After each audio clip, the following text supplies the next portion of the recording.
You own one. It's probably sitting by your front door right now.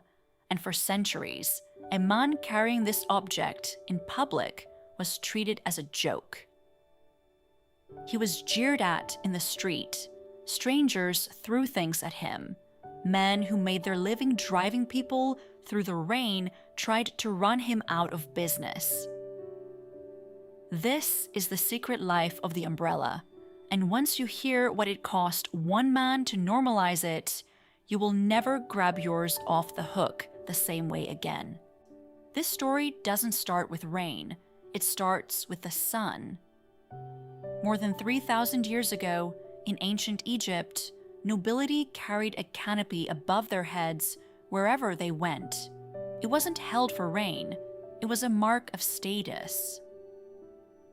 A similar design was taking shape independently in China, bamboo ribs, fabric or leather stretched across them, a folding hinge that let the whole thing collapse and travel.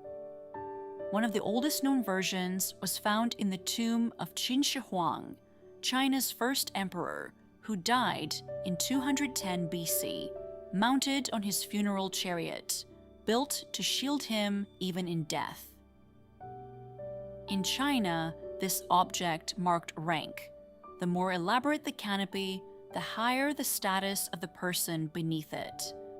The design eventually spread to Greece, then Rome. And in Rome, it became something only women carried. Wealthy women usually didn't even hold it themselves.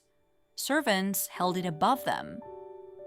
For a man to carry one in public was to invite ridicule. Roman society did not consider it acceptable behavior for a man. Then Rome fell, and for roughly 1,000 years, the object nearly vanished from Europe. It resurfaced in Europe by the late 1500s and 1600s, when nobility in France, Italy, and England began carrying folding versions again.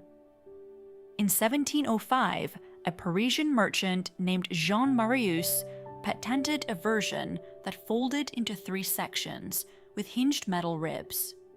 It was the closest design yet to the object in your hallway right now. By this point in England, women had been using folding umbrellas for decades, but for a man, it was still considered a woman's item.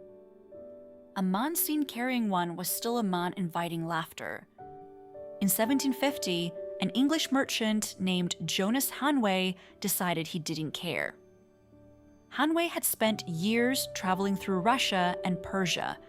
When he returned to London at age 38, he began carrying an umbrella through the streets. The first man in London known to do it regularly. London did not welcome him. People jeered at him in the street. Objects were thrown at him. The strongest resistance came from an unexpected place: hackney coachmen. Coachmen made their income driving Londoners through the rain. A city full of people who no longer needed a ride to stay dry was a direct threat to their business. Hanway kept walking every single day for roughly 30 years until his death in 1786. By the time he died, other men in London had started carrying umbrellas too. They called them Hanways, after him. By the 1800s, the object was common, but it broke constantly. Early ribs were whalebone or wood. Wind destroyed them in seconds.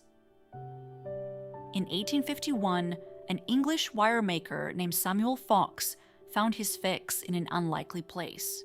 His company had a surplus of a very specific type of steel, the kind made to stiffen women's corsets.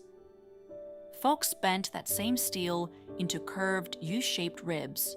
He called the design the Paragon, lighter than wood, strong enough to survive a real wind. The Paragon frames stayed the industry standard for decades. For as long as this object existed, it had one unavoidable flaw. It was long. It didn't fit in a bag, a coat, or a small hand. Hans Haupt, a German engineer from Solingen who had been wounded in the First World War, set out to fix that. Unable to carry both a walking stick and a full-length umbrella at once, he designed a telescoping shaft that let the whole frame collapse to a fraction of its length. He patented the design in 1930. He named his company after the umbrella's small size, NURBS, German for little guy. For the first time, this object could disappear into a bag and reappear the moment it was needed. Today, nobody looks twice at a man opening one on a train platform. But it took a Roman code of conduct, 1,000 years of absence, and one Englishman who let strangers throw things at him for 3 decades, just to make that possible. Next time it starts raining and you reach for the one by your door, remember it used to cost a man his reputation just to be seen holding it. The most ordinary objects carry the most extraordinary weight. You just have to know where to look.